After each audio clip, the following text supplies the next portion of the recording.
Buenas tardes, hermanos, ¿cómo están? Bienvenidos un miércoles más, reunidos, miércoles de oración. Antes de pasar a nuestro tiempo de oración, como acostumbramos, vamos a abrir nuestras Biblias ahí en el Salmo 37, versículo 11. Estamos hablando sobre el punto de la tierra por heredad. Hemos visto varios versículos de los Salmos donde nos hablan acerca de el reino de Dios en la tierra. Y vamos a continuar con lo que empezamos la semana pasada, la tierra por heredad, por título. Y vamos a leer de nuevo cómo dice el Salmo 37, 11. Voy a leer, aquí ya lo tenemos en el proyector, voy a leer como dice aquí en mi Biblia. Dice así: pero los mansos heredarán la tierra y se recrearán con abundancia de paz. ¿Qué quiso decir el salmista? Vamos a recordar un poquito de lo que veíamos la semana pasada. ¿Qué quiso decir el salmista al declarar que los mansos heredarán la tierra? ¿Cuál es el significado y el alcance de esta promesa, que también la menciona Jesucristo en Mateo capítulo 5:5, donde habla en la bienaventuranza: bienaventurados los mansos, porque ellos recibirán la tierra por heredad. Ellos heredarán la tierra. Vamos a hablar sobre este punto, vamos a explicar. Pero vemos, hermanos, que Dios, en su gracia y en su bondad infinita, después de la caída del hombre, dio una promesa de redención. ¿Se acuerdan? Allá en Génesis 3:15,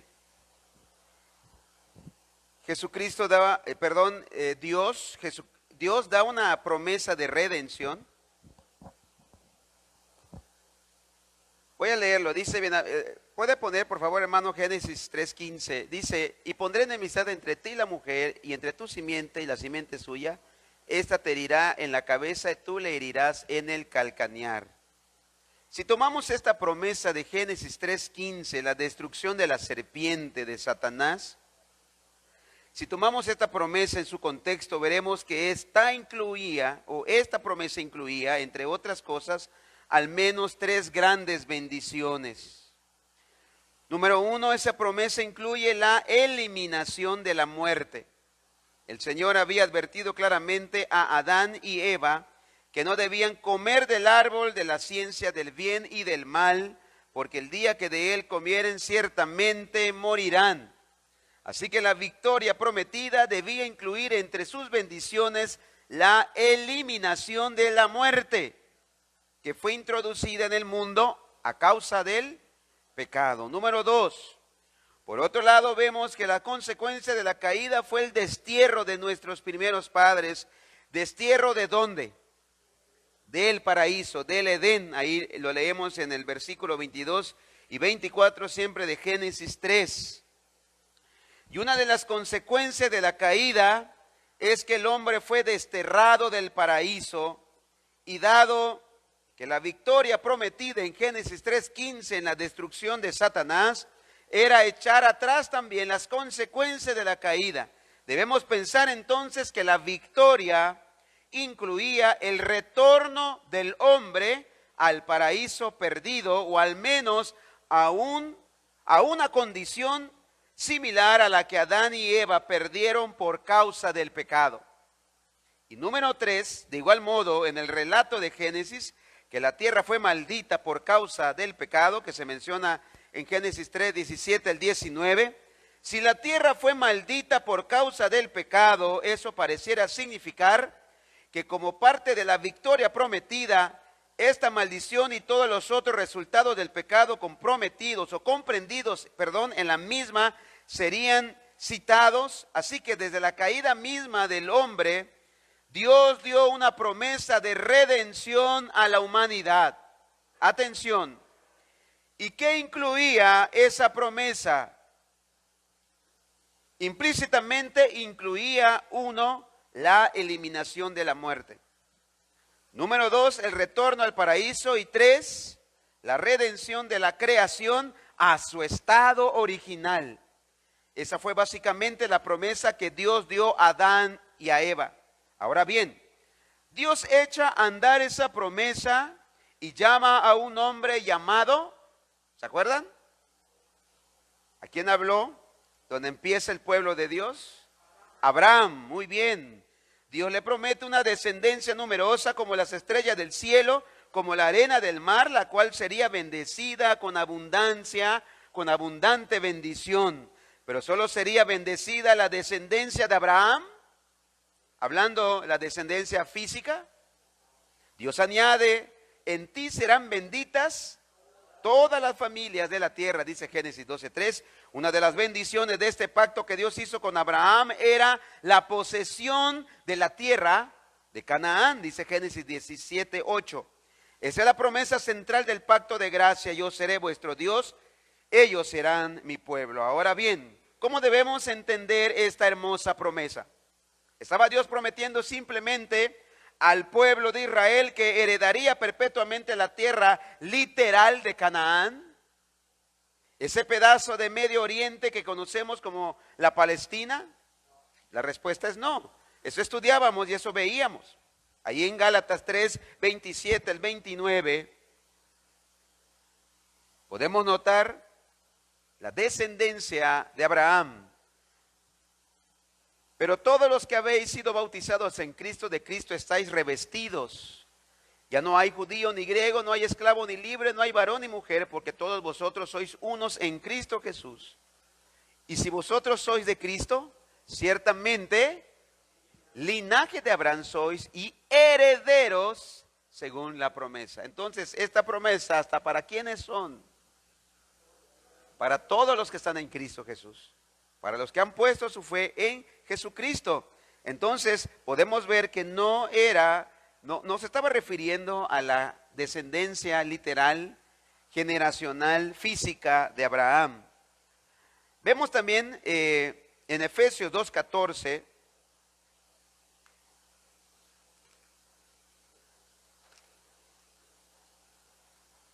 porque Él es nuestra paz, que de ambos pueblos hizo uno, derribando la pared intermedia de separación. Entonces, vamos a dejarlo, vamos a leer solamente el 14. Entonces vemos, hermanos, que ya no hay judío, ni griego, ni gentil. Aquellos que pongan su fe en Jesucristo, ya no hay, hermanos, ya no hay ese racismo, ya no hay esa separación de pueblos, sino que en Jesucristo todos somos pueblo de Dios, seas descendiente de Israel, hablando físicamente, o sea, descendiente de mexicanos, de rusos, de chinos, etcétera. Si pones tu fe en Jesucristo, tú eres parte del pueblo de Dios y heredero de la promesa hecha a Abraham. Hechos 7, 3 al 5, parece una contradicción, pero Esteban insiste, él no tuvo tierra ni para pisar un pie en Canaán, pero sin embargo Dios le había prometido a él, a Abraham, que esa tierra sería su posesión. Preguntamos, ¿entonces fue Abraham defraudado por Dios? ¿A qué se estaba refiriendo entonces? Ahí en Hebreos 11:8 al 10, vemos que Abraham entendió la promesa. Él no estaba buscando una tierra física, él estaba buscando una celestial. Abraham nunca esperó a la tierra literal de Canaán, él siempre esperó una ciudad celestial. Abraham interpretó entonces correctamente a Dios. Dice el autor de Hebreos que Abraham no fue defraudado porque cuando él salió de Harán, él estaba esperando una tierra que viene ¿de dónde? Del cielo, una tierra que viene del cielo, una tierra cuyo arquitecto y constructor es Dios. Y más adelante en el versículo 13, siempre allá en Hebreos 11, hablando de los patriarcas, leemos y dice 11:13 al 16, conforme a la fe murieron todos estos sin haber recibido lo prometido, sino mirando de lejos y creyéndole y saludándole y confesando que eran extranjeros y peregrinos sobre la tierra, porque los que esto dice claramente dan a entender que buscan una patria. Pues si hubiesen estado pensando en aquella de donde salieron, ciertamente tenían tiempo para volver antes de que murieran. pero anhelaban una mejor, esto es celestial. Entonces, ¿cuáles buscaban? ¿De dónde esperaban ellos la ciudadanía? Del cielo, por lo cual Dios no se avergüenza de llamarse Dios de ellos, porque les ha preparado una ciudad. ¿Qué ciudad era esa? ¿De qué ciudad estaba hablando el autor de Hebreos? ¿La tierra literal de la Palestina? De ninguna manera podemos decir que la tierra de Canaán no era más que un anticipo de una promesa mucho más amplia. Los judíos del Antiguo Testamento ciertamente disfrutaron de esa sombra, pero el nuevo pacto, según el autor de Hebreos, descansa sobre promesas mejores. El autor de Hebreos nos dice que la ciudad de Abraham la que buscaba era celestial. La tierra de Canaán no era más, escuche, que un tipo, una figura, una sombra de aquella nueva tierra que Dios ha prometido a los suyos y que Juan describe hermosamente en Apocalipsis 21. Y finalizábamos con esta pregunta. ¿Quieren saber cuál es la tierra que Abraham andaba buscando? Recuerda cuál es la promesa, dice Dios: a ti te daré esta tierra, a ti y tu descendencia, por heredad perpetua. Pero Dios añadió: pero en esa tierra yo seré Dios de ellos. No olviden eso, esa es la promesa. En esa tierra dice Dios: yo seré el Dios de ellos. Dice Apocalipsis 21, 1 y 2, por favor, hermano. Y recuerden, una ciudad cuyo arquitecto y constructor es Dios, una ciudad celestial. Vi un cielo nuevo, dice Juan, y una tierra nueva, porque el primer cielo y la primera tierra pasaron y el mar ya no existía más. Y yo, Juan, vi la santa ciudad, la nueva Jerusalén, descender del cielo de Dios, dispuesta como una esposa ataviada para su marido. Versículo 3, por favor, hermano. Y oí una gran voz del cielo que decía, estas mismas palabras fueron dichas también a Abraham. He aquí el tabernáculo de Dios con los hombres, Dios habitando con los hombres, y Él morará con ellos, y ellos serán su pueblo, y Dios mismo estará con ellos como su Dios. Esa es la nueva tierra donde se ha de cumplir aquella promesa hermosísima de Génesis 17, 8, por favor. Yo seré el Dios de ellos. Esa es la promesa que vemos que se repite aquí, se menciona aquí en Apocalipsis 23, 21, 3. Dice, y te daré a ti y a tu descendencia después de ti la tierra en que moras, toda la tierra de Canaán en heredad perpetua, y seré el Dios de ellos. Vamos a hacer una oración, hermanos. Padre, te doy gracias por permitirnos reunirnos y congregarnos un miércoles más. Los hermanos que no pudieron llegar hoy, Señor, en mi corazón siento tristeza. Cuánto, Señor, en mi corazón deseo que los días de reunión podamos congregarnos todos. Pero por alguna razón, Señor, los hermanos no pudieron llegar. Donde estén, te ruego, Padre, que tú los guardes, que tú los cobijes. Por favor, Señor, te lo ruego en el nombre de Jesús. Aquellos que tal vez de salud no andan bien, Padre, que tu mano de sanidad pueda obrar en ellos. Señor, por favor, donde estén, te ruego por ellos, Padre, y aún te ruego para que se puedan conectar o puedan mirar, Señor, la enseñanza, la exposición de esta tarde, de este miércoles. Señor, que tu predicación, que esta enseñanza pueda ser clara y pueda ser edificante a mis hermanos. Que esta esperanza que tenemos, Señor, esta promesa pueda estimularnos y motivarnos para vivir en santidad. Esa es la razón, Señor, del conocimiento. Y no alimentar nuestra curiosidad, no alimentar, Señor, nada más nuestros caprichos, sino que podamos alimentar nuestra mente, nuestro corazón, nuestro espíritu y anhelar ser más santos, anhelar la santidad, Señor, para que podamos mirar, Padre, esta promesa y vivirla, Señor, como hombres, mujeres que han puesto su fe en Jesucristo. En el nombre de Jesús, amén. Versículo 4, por favor, de Génesis 21, de Apocalipsis 21. Apocalipsis 21, 4.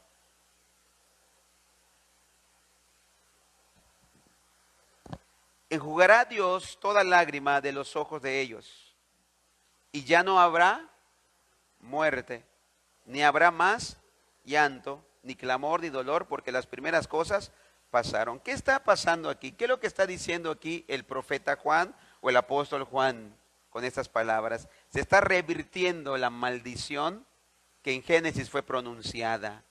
La muerte ya no va a existir más. Cuando el Señor nos dice, ahí en Mateo 5:5, dice así, que los mansos heredarán la tierra. Hermanos, se está refiriendo a esta misma promesa.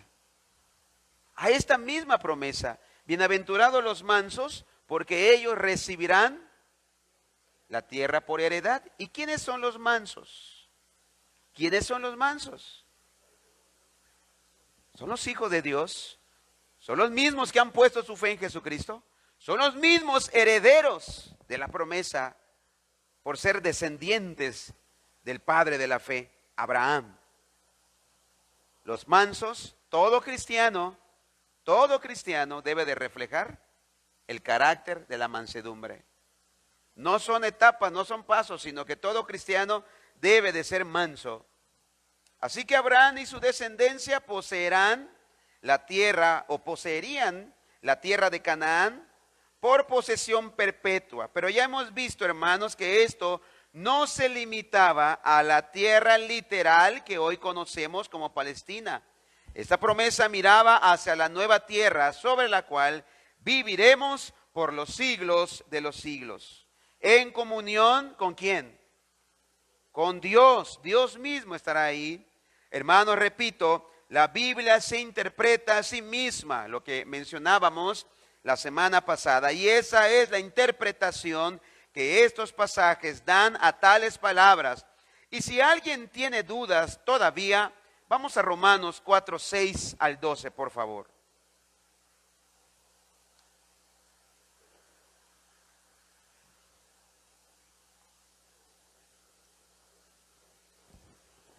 Como también habla de la bienaventuranza del hombre a quien Dios atribuye justicia sin obras, diciendo, bienaventurados aquellos cuyas iniquidades son perdonadas y cuyos pecados son cubiertos. Bienaventurado el varón a quien el Señor no inculpa de pecado. ¿Es pues esta bienaventuranza solamente para los de la circuncisión o también para los de la incircuncisión? Porque decimos que a Abraham le fue contada la fe por justicia. ¿Cuándo fue dada esta promesa a Abraham? ¿Cuando era circunciso o cuando era incircunciso? Cuando era incircunciso. Hermanos, Abraham no era judío. Abraham no era judío y le fue dada la promesa. Versículo siguiente, es el siguiente, ¿no, hermano? Que de ahí. ¿Cómo pues le fue contada? ¿Estando en la circuncisión o en la incircuncisión? No en la circuncisión, sino en la incircuncisión. Y recibió la circuncisión como señal, como sello de la justicia de la fe que tuvo estando aún incircunciso, para que fuese padre de todos los creyentes no circuncidados, a fin de que también a ellos la fe les sea contada por justicia. Y padre de la circuncisión, para los que no solamente son de la circuncisión, sino que también siguen las pisadas de la fe que tuvo nuestro padre Abraham antes de ser circuncidado. En palabras más simples, lo que Pablo está diciendo es, hermanos gentiles, vosotros sois herederos de la misma promesa. ¿Y cuál es la promesa? Versículo 13. Porque no por la ley fue dada a Abraham o a su descendencia la promesa. ¿Cuál? De que sería heredero de qué? Del mundo, sino por la justicia de la fe. No herederos de un pedacito de tierra, no herederos de Canaán, no herederos de Medio Oriente, de un pedacito de Medio Oriente. La promesa que sería heredero de qué? Del mundo, por la justicia de la fe en Jesucristo. Así que en el Génesis se nos dice la tierra de Canaán. El libro de Génesis nos dice, ¿heredero de qué? Del mundo. Canaán no era más. ¿Cómo podemos interpretar entonces lo que le fue dicho de Canaán? Canaán no era más que un tipo de la nueva tierra. ¿Cuál es entonces, hermanos, la promesa que Dios ha dado a sus hijos? Que Él creará un cielo nuevo y una tierra nueva sobre la cual nosotros reinaremos con Él por los siglos de los siglos. Esa es la promesa. La promesa. Apocalipsis capítulo 5, versículos 9 y 10.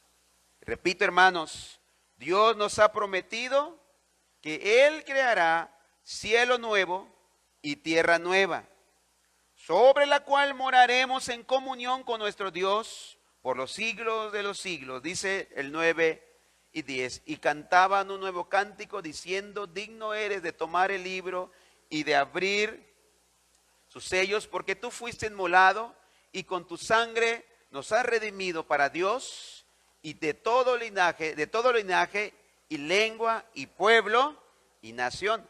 La descendencia de Abraham, los hijos de la fe. ¿De dónde van a ser salvados? Todos los que van a estar con Él alabándolo. De todos los linajes. Y dice el siguiente versículo, el 10. Y nos has hecho para nuestro Dios, ¿qué?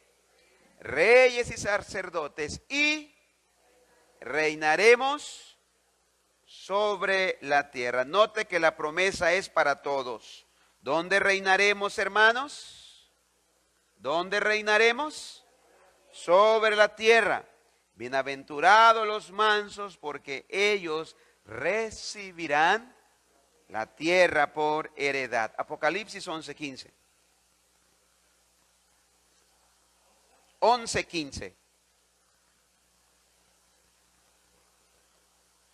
El séptimo ángel tocó la trompeta y hubo grandes voces en el cielo, porque decían: los reinos del mundo han venido a ser de nuestro Señor y de su Cristo, y Él reinará, déjelo ahí tantito, hermano, por los siglos de los siglos.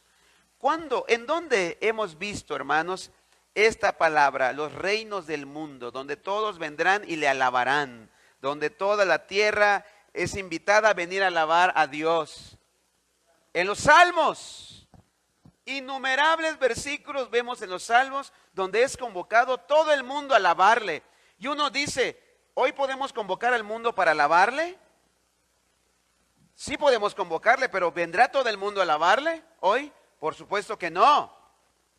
El mundo se resiste hoy, en este siglo, en esta etapa, en esta época. Se resiste el mundo, se opone. En el Salmo 2 vemos que los reyes de la tierra se ponen de acuerdo y quieren quitarse su yugo, ¿no?, de sobre de él. No queremos que este reine sobre nosotros. Pero vemos aquí en Apocalipsis, los reinos del mundo han venido a ser de nuestro Señor y de su Cristo. ¿Cuándo será esto? Cuando Él venga, cuando Él regrese, establecerá su reino de una manera visible. Hoy su reino es invisible, está en el corazón de sus hijos. Ellos están sujetos a su voluntad. Vivimos en su reino, pero es un reino que no todos miran, no todos ven. Pero un día Él vendrá y pondrá su reino visible. Y leemos, los reinos del mundo han venido a ser de nuestro Señor y de su Cristo, y Él reinará por los siglos. Hasta ahí. Los reinos del mundo, de esta tierra, han venido a ser de nuestro Señor y de su Cristo. Leímos. Y Él reinará. Pregunta, ¿cuánto tiempo reinará? ¿Qué dice? Por los siglos de los siglos, que en otras palabras es para siempre. ¿En dónde? ¿En dónde? En este mundo, sobre esta tierra, y nosotros reinaremos con Él. Atención, por favor.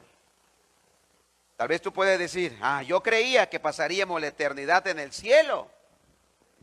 Y tenía razón, porque el cielo, escucha, no es otra cosa que el lugar donde mora Dios. Donde Dios mora, ese lugar se convierte en paraíso. Eso no es otra cosa que el cielo y la promesa de Dios en Apocalipsis 21, 1 al 3. ¿Qué es lo que hace que la tierra se convertirá en el cielo?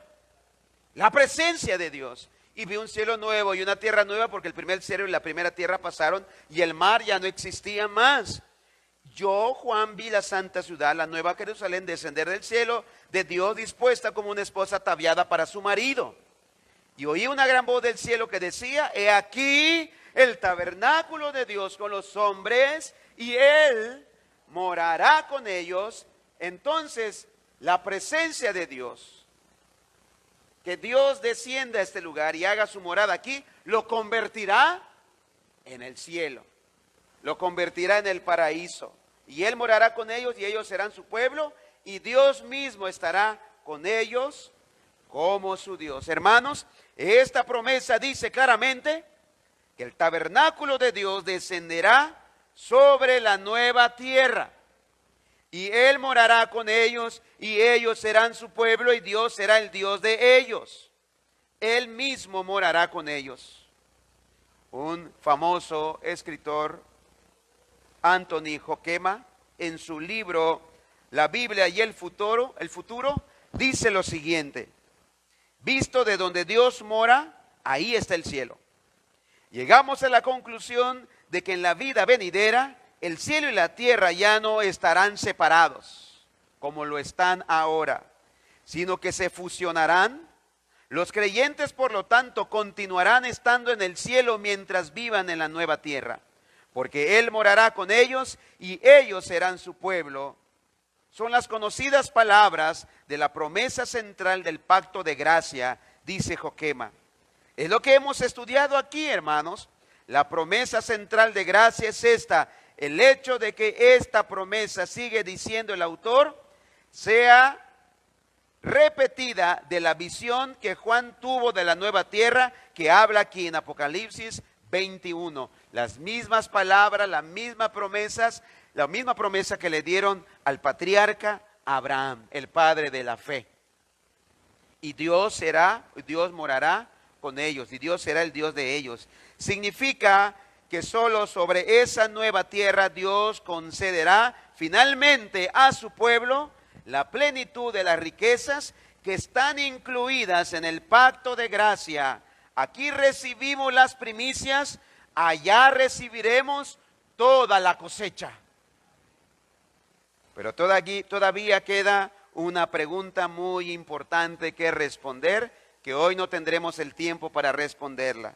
Si Dios lo permite, lo haremos la próxima semana. Y la pregunta que vamos a responder: Juan nos habla de un cielo nuevo y una tierra nueva, misma que se repite en otros lugares de las Escrituras, tanto en el Antiguo Testamento como en el Nuevo Testamento. La pregunta es: ¿debemos entender la palabra nueva tierra en un sentido absoluto? Es decir, ¿eliminará Dios por completo esta creación y hará una completamente nueva para que vivamos en ella por la eternidad? Eso, hermanos, lo responderemos, si el Señor nos lo permite, la próxima semana. Y vamos a continuar con este tema, la tierra por heredad, basándonos del Salmo 37, 11. Muy bien, hermanos, vamos a dejarlo hasta aquí. Nos despedimos de los hermanos de Facebook y vamos a